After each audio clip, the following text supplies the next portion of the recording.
à tous et bienvenue sur ma chaîne YouTube. On se retrouve aujourd'hui pour une nouvelle vidéo qui sera mon bilan lecture du mois de septembre. Et il est tout petit. C'est-à-dire que j'ai 7 livres. Il y a 7 livres en tout, je compte. 1, 2, 3, 4, 5, 6, ouais, 7 livres en tout, dont un e-book que je vais vous présenter en premier, pour un total de 3386 pages. J'ai déjà fait mieux. C'est-à-dire que le mois passé, j'avais dans les 4000 et le mois d'avant dans les 5000. Mais je ne me cherche pas d'excuses, hein. Surtout pas. Mais j'ai découvert Supernatural, la série. Je vous mettrai une image là de la série, de l'affiche de la saison 14. Et en fait, je me suis mis un défi un peu idiot de regarder les 13 saisons de Supernatural avant le début de la saison 14. Donc il me reste une saison à peu près à regarder. Voilà. Donc je pense que là mon rythme de lecture début septembre sera un peu pareil. Début octobre sera un peu pareil que là. C'est-à-dire que tant que j'aurai pas fini Supernatural, ben, je vais pas me plonger immédiatement dans la lecture. Je lis en parallèle bien sûr, mais je lis beaucoup moins vite. C'est-à-dire qu'à la place de mettre 3 jours pour lire un livre, je mets 1 semaine et demie. Voilà. Donc on va commencer tout de suite le bilan par le tout premier, donc It's Raining Love de Emma Green, donc qui est l'e-book. Le format papier sera en 2019, voilà, j'ai déjà dit dans mon update. Il y en a qu'un de plus par rapport à l'update lecture en fait, voilà.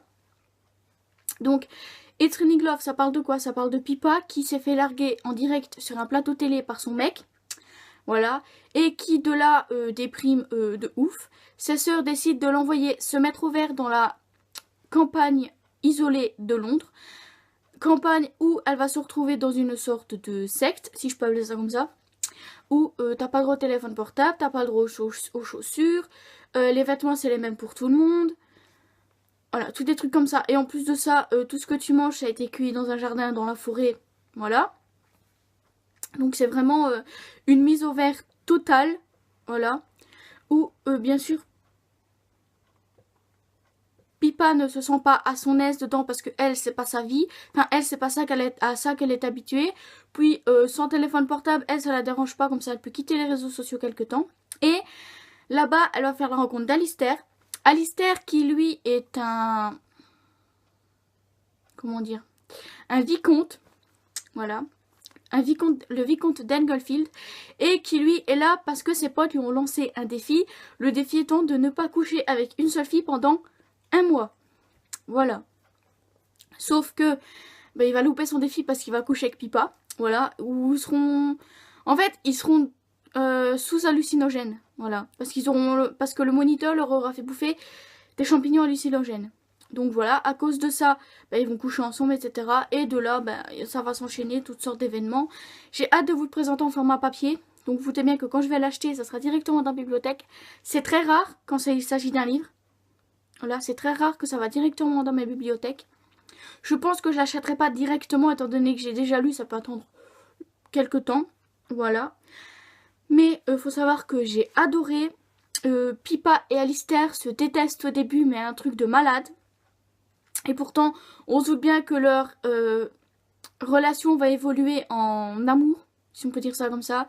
Surtout que le caractère un peu spécial de ce livre, c'est que Pippa va accepter de jouer la fausse fiancée, enfin la fiancée d'Alistair, donc pour de faux, pour que lui puisse garder son manoir. Et on se doute bien que là ça va être un peu chaoui baoui, si je peux dire ça, un peu le bordel, voilà. Et j'ai vraiment adoré parce que si tu imagines, en fait c'est bien simple, dès qu'elles ont annoncé la sortie du livre, il était en précommande à 4,99 €, j'avais du crédit iTunes, j'en ai profité, j'en ai même acheté un deuxième que j'ai toujours pas lu, mais bon, ça c'est pas grave. Donc peut-être que dans le bilan du mois d'octobre, vous aurez 1 ou 2 e-books à voir. Mais voilà, j'ai vraiment adoré ce livre, à tel point que c'est un coup de cœur carrément. J'en ai marre, enfin, en fait, je crois que vous allez en avoir marre de m'entendre dire que les livres d'Emma Green, c'était coup de cœur. C'est un petit coup de cœur, c'est pas un aussi gros coup de cœur comme j'ai pu avoir pour sa saga Jeu ou pour Imparfait. C'est un petit coup de cœur, un petit peu comme À main docile, entre le gros coup de cœur et le très bonne lecture. Voilà, j'ai quand même mis la note de 5 sur 5 parce que c'est la note que je donne au coup de cœur, mais c'est un petit coup de cœur. C'est vrai que on aurait pu faire mieux, mais on aurait pu faire pire. C'est ce que je me dis à chaque fois. Donc ensuite on passe au livre papier s'il vous plaît. Donc ce mois-ci j'ai lu Driven la saison 4 donc s'appelle Est de Kay Bromberg publié aux éditions Le Livre de Poche. Donc dans celui-là on va... C'est le dernier en fait qui parle de Riley et Colton. Donc dans celui-là on va les retrouver 6 ans après le soir où ils ont décidé de se mettre définitivement ensemble. Donc 6 ans sont passés. Donc pour ceux qui ont lu le tome 3, les 2 épilogues du tome 3 se passent après ce livre-là. Voilà, donc en fait vous avez déjà spoilé de ce qui se passe dedans, mais c'est pas grave. Où on va les découvrir en fait avec Riley est enceinte. Et qu'il y a un mec qui cherche à les séparer. Un fils de pute qui cherche à les séparer. Voilà. Où bien sûr Riley va avoir beaucoup de doutes. Colton aussi. Vont tous les deux avoir des doutes. Mais ils vont réussir à s'en sortir parce que c'est Riley et Colton. Et que Riley et Colton, ben voilà. Alors, c'est un coup de cœur en fait comme les 3 premiers. Mais c'est tout simplement parce que je pense que j'adore vraiment Riley et Colton. Voilà. Et en fait, j'ai vraiment hâte de voir ce que ça va donner avec les autres protagonistes. Mais ça me rend triste en fait de me dire que c'est vraiment le tout dernier tome sur Riley et Colton parce que je me suis attachée à eux en fait. Je me suis attachée à Riley et Colton vu que je lisais un tome par mois, à part là, au tome 4. Mais j'en étais venue à lire quand même un tome par mois tellement j'étais dedans, tellement je pouvais pas quitter Riley et Colton. Et là je suis obligée parce qu'il n'y a plus de tomes sur Riley et Colton. Et ça me rend triste et en même temps ça me rend joyeuse parce que je me dis je vais pouvoir voir comment elle va emmener les autres couples et tout. Mais voilà. La trilogie de base sur Driven, c'est Riley et Colton. Voilà. Pour moi, tout le reste, c'est que des tomes compagnons. Notamment le 3.5 qui parle de Colton, donc leur histoire à eux deux, mais que du point de vue de Colton, avec des événements inédits, etc. On verra si j'arrive... 3.5, pardon. On verra si j'arrive à le trouver s'il sort un jour en format poche, je ne sais pas. Sinon, j'achèterai en grand format. Je sais bien qu'il est moins long que les autres, enfin, je pense. Mais voilà, j'ai vraiment adoré, c'est un coup de cœur comme les autres. Même si ça me fait un petit pincement au cœur de quitter Riley et Colton, bah, je me dis que l'autrice va nous emmener vers d'autres horizons, vers d'autres couples qui, je pense, seront tout aussi bien que Riley et Colton. Donc, coup de cœur égale 5 sur 5. Voilà, je te reçois 5 sur 5 mon commandant. Bon, je l'arrangerai après, parce que sinon ça va foutre le dawa. J'écoute le chien parce qu'elle fout le bordel. Enfin bref, donc ensuite j'ai lu Les Petits Secrets d'Emma de Sophie Kinsella. Et si vous avez suivi mon update lecture, vous savez que j'ai bien aimé. Voilà. Je vais mettre mes notes près de moi parce que sinon je vais oublier. Donc que j'ai bien aimé, que j'ai beaucoup rigolé aussi avec ça. Parce que en fait dans cette histoire on va suivre Emma qui assiste à une conférence je pense, ou je ne sais pas trop quoi. Un truc...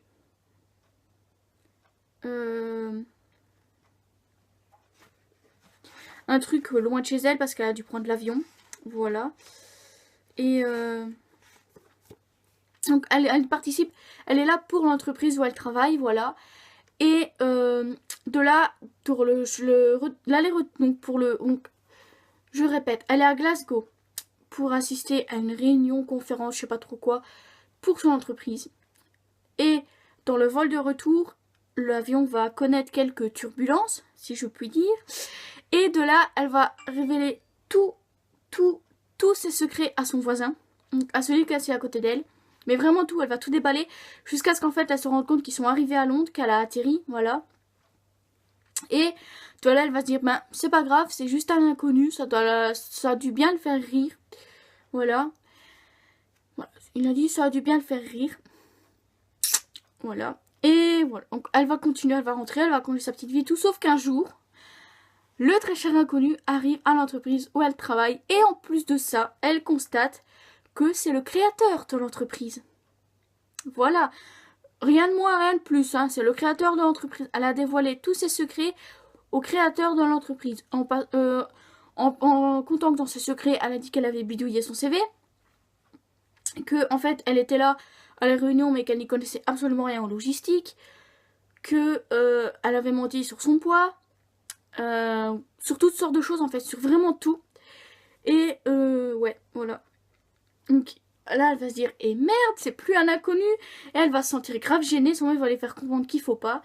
Et il va se passer toutes sortes de trucs dedans qui vont faire que on en vient à détester Jack.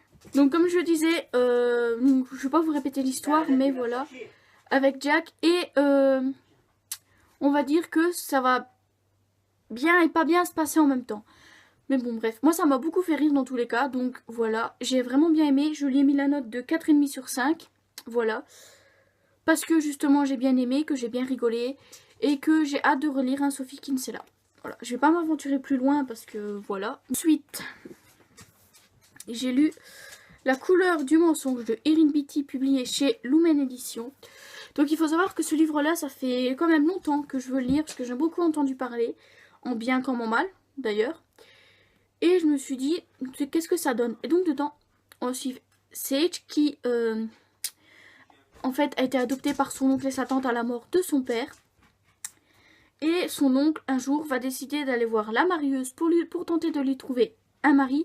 Seulement Sage, avec son caractère de merde, n'est pas très encline à trouver un mari. Elle veut pas en fait, elle trouver un mari. Et de là, la marieuse, donc Darnessa, je pense qu'elle s'appelle, va lui proposer de devenir son apprenti en vue du Concordium qui va se dérouler un an plus tard, je pense. Donc ils vont devoir rencontrer les prétendantes, essayer de leur trouver un mari. Voilà. Et, enfin non, voilà. Et donc, on va la suivre tout au long de cette année-là. On va suivre en parallèle. Donc bref, on va suivre en parallèle les soldats de là où ils vivent. Je ne sais pas vraiment où. Donc dans ces soldats, on va faire la rencontre du commandant Alex. Voilà. Où en fait les soldats vont suivre toute la garnison, si on peut appeler ça comme ça. Des filles qui vont se faire des marieuses. Enfin, pas des marieuses, mais des futures mariées. Voilà. En comptant dedans Sage qui va devoir se faire passer pour une future mariée pour éviter les problèmes. Et de là, elle ne cherche pas forcément un mari, à se trouver un mari, mais Darnessa, elle veut lui trouver un mari. Voilà. Gentille dame Darnessa, voilà, n'est-ce pas? Qui veut absolument lui trouver un mari. Parce qu'en fait, elle ne veut pas que Sage finisse comme elle, c'est-à-dire à faire uniquement son rôle de marieuse, sans mari, sans enfant, rien du tout. Donc voilà. Et on va donc, j'ai vraiment bien aimé. C'est une bonne lecture. Voilà. J'ai bien aimé découvrir Sage, les complots qui se mettent en place dans le pays, à quel point en fait leur vie à tout le monde va être en danger dans le livre. On a un mélange d'action, un petit peu d'amour en même temps, un petit peu on va dire. Voilà, on a de l'action, on a de l'amour, on a toutes sortes de choses et franchement c'est super. J'ai vraiment bien aimé et j'ai hâte de lire le tome 2 qui sort ce mois-ci. Donc je lui ai mis la note de 4 sur 5 je pense. C'est ça, 4 sur 5. Donc lui je peux le ranger directement, voilà. Donc ensuite on a Calendar Girl de septembre. Donc toujours publié aux éditions Le Livre de Poche. Donc dans celui-là on va suivre Mia qui, suite à l'événement qui se passe à la fin du mois d'août, donc son père donc l'état de son père qui s'aggrave, se retrouve à Las Vegas. Où en fait elle va être dans la lune pendant 2 semaines. Sa tante va la prévenir qu'en fait elle a dû rembourser le client chez qui elle a pas été au mois de septembre. Du coup elle doit une partie, donc elle doit les 100 000 € à Blaine. Et elle va se rendre compte que voilà, que forcément elle va pas pouvoir aller chez son client, donc elle va pas pouvoir rembourser Blaine, mais elle va devoir mais le mois d'après elle va toujours lui devoir 100 000 $ et ça va un peu l'embêter. Donc on va suivre Mia qui est au chevet de son père avec sa sœur Maddie. Sauf que Maddie au bout d'un moment va quand même décider de retourner en cours pour tenter d'avoir son diplôme. Mia quant à elle, elle va essayer d'avoir des nouvelles de Wes qui la laisse sans nouvelles depuis 3 semaines. Même si elle sait que normalement il est parti pour tourner un film, elle va avoir des mauvais pressentiments. Et donc de là, Maxwell, donc son frère qu'on découvre au mois d'août, va tout faire pour retrouver Wes, mais aussi pour aider Mia face au problème de Blaine, voilà. Mia qui va faire croire à Blaine qu'elle va le laisser coucher avec lui. Donc elle va accepter de coucher avec lui pour enlever sa dette. Sauf que Maxwell va intervenir, etc. Et c'est encore beaucoup centré sur la famille dans celui-là. Et j'ai adoré parce que quand il s'agit de la famille, donc au mois d'août j'avais bien aimé, c'était mon préféré. Celui-là c'est pas mon préféré, mais pour l'instant le mois d'août c'est mon préféré. Qui parle beaucoup de famille. Et je pense que dans les 3 prochains tomes, on va découvrir une autre Mia qui sera loin dans son rôle d'escort girl, voilà. Parce que si j'ai bien compris, elle va faire une émission télé. Donc voilà, donc vous aurez compris que j'ai vraiment bien aimé celui-là, même si on peut faire mieux, mais on peut faire pire. Voilà. C'est pas mars, c'est pas le mois de mars. Donc, c'est lequel que j'aimais pas? Je ne sais plus lequel j'aimais pas, mais c'est pas celui que j'aimais pas. Voilà. Donc je range. Je lui ai mis la note de 4 sur 5. Voilà. On arrive maintenant aux deux derniers. Donc ensuite j'ai lu Black Riders de C. Gironi aux éditions Hugo Poche. Voilà. En fait là vous allez revoir tous mes livres de mon dernier livre de lecture sauf un. Désolée. Donc dans celui-là on va suivre Ellie qui décide de quitter New York pour la Californie et Brandon qui est son meilleur ami va l'accompagner. En quittant la Californie elle va... Non, en quittant New York elle va espérer laisser son passé de côté, ne l'oublier tout simplement. Brandon aussi parce que Brandon était là avec lui. Elle va faire la rencontre de Jace, voilà, qui lui est un biker qui fait partie donc des Black Riders. À savoir que dans les Black Riders, ben, il y a les brebis ou les moutons, je pense, je sais plus, les brebis qui sont des femmes en fait qui sont là pour satisfaire les besoins des bikers, donc uniquement du sexe. Et à côté il y a les régulières, donc qui sont les copines ou les femmes des bikers. À savoir que Chase n'a jamais voulu de régulière jusqu'à Ellie. Ellie qui est hantée par son passé et elle ne veut pas en parler à Chase, elle va en parler à personne. Sauf qu'un jour elle va pas avoir le choix parce qu'elle va se rendre compte que son passé la rattrape beaucoup et qu'elle est en danger de mort. Voilà. Et donc elle va devoir en parler à Chase qui va tout faire pour la protéger. Brandon également qui va tout faire pour la protéger aussi. Voilà. Enfin Brandon qui la protège depuis tout le début de cette histoire. Et on va les suivre. On va les suivre se mettant tout doucement ensemble, donc en couple. On va suivre également le point de vue de la personne du passé de Ellie, donc Garrett, qui est son père ou son beau-père. Son beau-père. Voilà. Je dirais pas ce qui s'est passé dedans, mais j'avais hâte en fait de découvrir le passé d'Ellie, savoir qu'est-ce qu'il a hanté tant que ça, pourquoi aussi elle est en danger de mort, parce que tout le monde n'est pas en danger de mort dans la vie, sauf elle. Et j'ai vraiment bien aimé, vraiment, vraiment, c'est presque un coup de cœur, mais c'est pas un coup de cœur, c'est une très très bonne lecture, et je lui ai mis la note de 4,5 sur 5, parce que j'ai adoré et que j'ai hâte de pouvoir en lire. Je sais pas s'il va y avoir un tome 2, ou si l'autrice va écrire un autre livre, mais voilà. Donc ensuite, on passe au dernier livre de ce bilan qui est Jeu imprudent de Emma Green, publié aux éditions Addictive. Et donc dans celui-là, on va suivre June qui décide de quitter son désert du Nevada pour venir à Key West, essayer de retrouver son amour d'enfance, donc qui n'est autre que Harry, le petit frère de Tristan. Tristan qui est le protagoniste de Jeux interdits et Jeux insolents. Voilà. Donc il faut savoir que elle a connu Harry jusqu'à ce qu'il ait 10 ans. Elle en a actuellement 17, presque 18, donc ça fait 7 ans qu'elle l'a plus vu. Elle sait à peu près à quoi il ressemble, mais elle sait pas à quel point il a changé. Et Harry, lui, va pas être très enchanté de la revoir, voilà. Parce que pour lui, elle fait partie de son passé et son passé doit être derrière elle. Sauf qu'on va découvrir plus tard que, il a peut-être pas forcément envie de la voir partir. Voilà. Donc on va les suivre là à ce moment-là, où on va découvrir qu'Harry la rejette. Pourtant, elle est là, elle insiste auprès d'Harry parce qu'elle l'aime. Pour elle, c'est l'homme de sa vie, tout simplement. Même si elle sait bien qu'elle est là aussi pour fuir son passé. Voilà, un peu comme Ellie dans Black Riders. Et seulement elle veut absolument pas en parler. Elle dit juste qu'elle fuit quelqu'un, mais elle dit pas pourquoi, elle dit pas qui. Sauf qu'au bout d'un moment, ils vont le découvrir. Harry va le découvrir, toute la famille d'Harry va le découvrir, donc Tristan, Liv, Betty Sue, Sienna, tout le monde quoi, voilà.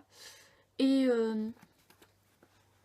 donc de là, elle va se dire qu'il faut quand même qu'elle en parle, qu'elle explique toute la situation à quelqu'un, donc elle va en parler à Harry, elle va raconter à Harry tout ce qu'elle a subi dans sa famille d'accueil, et le pourquoi elle lui en a voulu d'être partie quand ils avaient 10 ans. J'ai franchement bien aimé. En fait, c'est comme les autres en fait, c'est...